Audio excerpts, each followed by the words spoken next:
Hello, I'm Mayor Phil Good with your weekly update. It's great to be back after being off last week. Next Sunday, March 31st, is Easter, and the Prescott Public Library will be closed. The library will reopen on Monday at 9 a.m. In the meantime, please watch for upcoming information about events celebrating National Library Week, which is April 7th through the 13th. The City of Prescott and the Federal Emergency Management Agency, FEMA, have been working on an update of the city's flood hazard maps. The city remapped the floodplain for about 9 linear miles of streams using the latest flood modeling approaches and digital mapping technologies, along with updated data. These updated flood maps provide detailed property-specific flood risk data. This data helps residents and business owners better understand their risk of flooding and guide building and flood insurance decisions. More information about the mapping project and a link to view the updated maps can be found on our website, which is linked below. Property owners are encouraged to look up their property to see if it's in the remapped area, and if so, how it is affected. Changes in flood risk can mean changes in building and flood insurance requirements. A public flood risk open house is also being held on April 1st, 2024 from 4 to 7 p.m.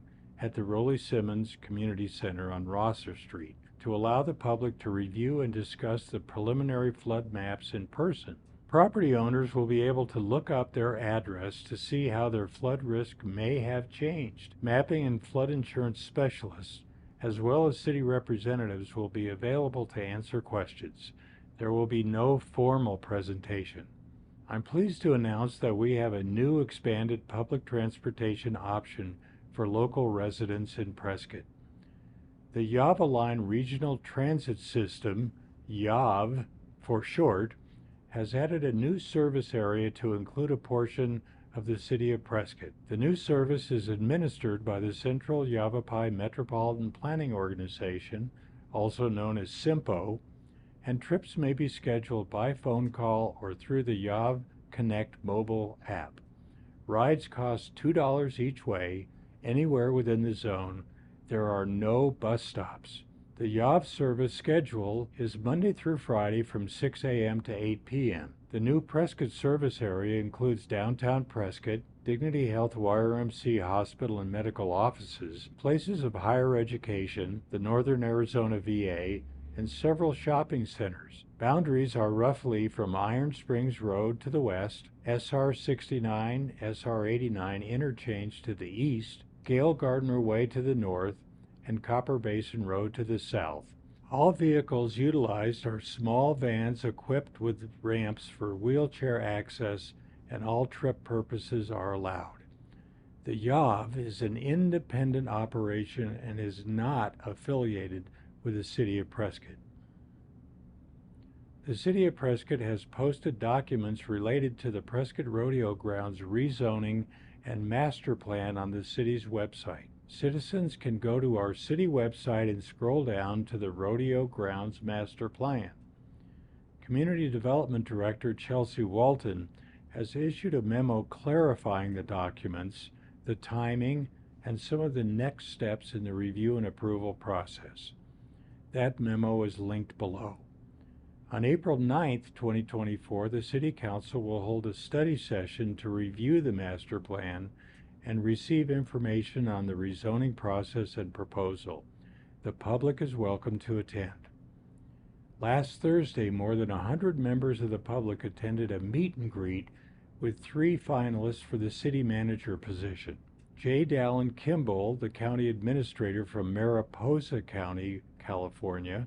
Andrea Phillips last served as the town manager for 2 communities in southwest Colorado, and Scotty Douglas was the most recently this town manager in Cottonwood. On Friday, Council met with each of the applicants for an interview with our City Council. Further information regarding a new city manager will be released soon. To promote fire safety, the City of Prescott is offering a free brush and vegetation debris drop-off event for its residential trash customers. This event runs every Saturday in April from 7 a.m. to 3 p.m. at the City of Prescott Transfer Station, located at 2800 Sundog Ranch Road. Proof of City of Prescott residency in the form of a driver's license or a utility bill is required. Please do not bag the brush or vegetation debris and do not include other trash. Remember to cover and contain all loads when transporting. In additional news from the Public Works Department, we're asking that you please be careful with your recycling materials. Right now, we're facing a contamination issue with the citywide recycling program. You can help by ensuring that you only put the appropriate items in your recycling trash can. Information on recycled materials can be found at the link below.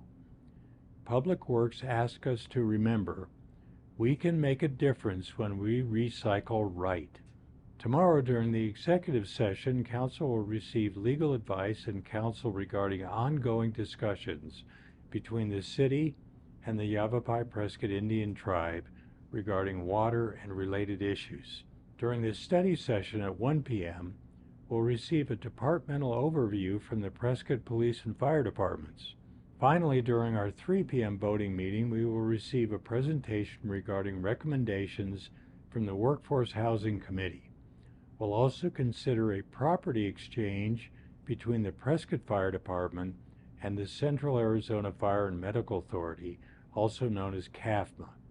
In this exchange, CAFMA would get the fire station on Iron Springs and Williamson Valley Road, and the City of Prescott will get the fire station on 6th Street, plus an additional $550,000 to be placed into the general fund.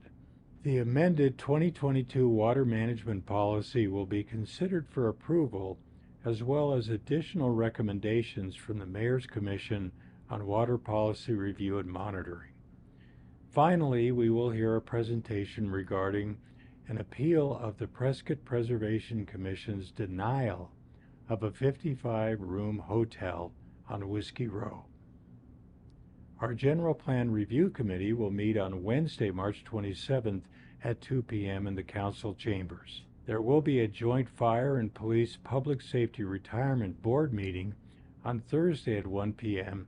in the Executive Conference Room at City Hall. Also on Thursday at 1:30 p.m. there will be a Civic Enhancement Committee meeting in Council chambers. Information regarding city meetings can be found at the link below. On St. Patrick's Day, local law enforcement agencies participated in a DUI saturation patrols. The officers made a total of 147 traffic stops, resulting in the arrest of 3 drivers for misdemeanor DUI charges, to include 1 extreme DUI charge with a blood alcohol over 0.15 and 1 driver for driving under the influence of drugs.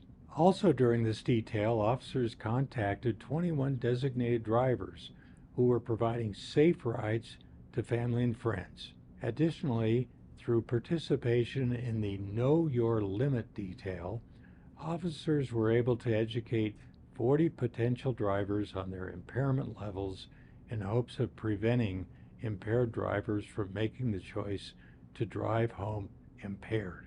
We ask that you always drive sober, designate a driver, or call for a ride to stay safe. I'm Mayor Phil Good, and I'll update you again next week. Thanks so much for watching.